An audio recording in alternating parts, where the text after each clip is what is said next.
Mental laziness is not about being incapable. It's about your brain choosing the path of least resistance. Most people assume they're lazy because they lack discipline or willpower, but mental laziness is actually a learned response.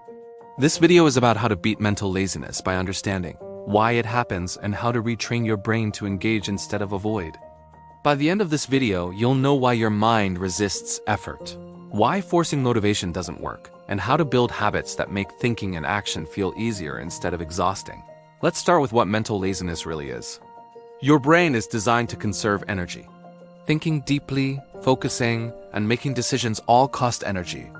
When your brain senses uncertainty or complexity, it looks for shortcuts. That shortcut often appears as scrolling, daydreaming, or procrastination. It's not a character flaw. It's efficiency gone wrong. Mental laziness grows when your brain gets used to constant stimulation. Short videos, fast content, and instant rewards train your mind to expect quick dopamine. Slow, effortful tasks feel painful by comparison. Over time, your tolerance for mental effort drops, and even simple tasks feel heavy. The first step to beating mental laziness is reducing mental friction.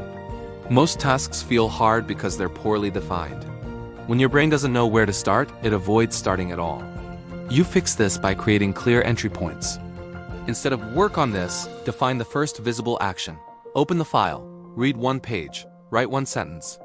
Clarity removes resistance. The next step is rebuilding mental stamina. Mental effort is a muscle. If you avoid using it, it weakens.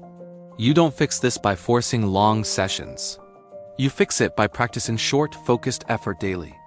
10 to 20 minutes of real focus is enough to start rebuilding strength. Consistency matters more than duration. Another important shift is separating thinking from consumption. Many people feel mentally lazy because they consume all day and produce very little. Consumption is easy, production is effortful. If your day is filled with passive input, your brain stays in low-effort mode. Beating mental laziness requires deliberate periods of output. Writing, solving, organizing, or building something activates your brain differently. Environment also plays a huge role. A cluttered environment creates mental clutter. Too many options drain your brain before you begin. Simplify your workspace. One task, one screen, fewer choices. The easier it is to focus, the less effort it takes to stay engaged. Another powerful strategy is working with time limits. Open-ended work invites avoidance. Time limits create urgency without pressure. When you tell yourself you'll work for 15 minutes and then stop, your brain relaxes. Effort feels contained. Often, starting is the hardest part. Once you begin, mental laziness fades. You also need to manage mental energy, not just time. Poor sleep, constant stress, and emotional overload reduce your brain's capacity to engage. You don't beat mental laziness by pushing harder when you're exhausted. You recover, then re-engage. Rest is not weakness, it's preparation. One of the biggest mistakes people make is labeling themselves as lazy. Labels become identities. When you believe you're lazy, your brain looks for evidence to confirm it. Replace the label with a process focus. You're not lazy. Your system is misaligned.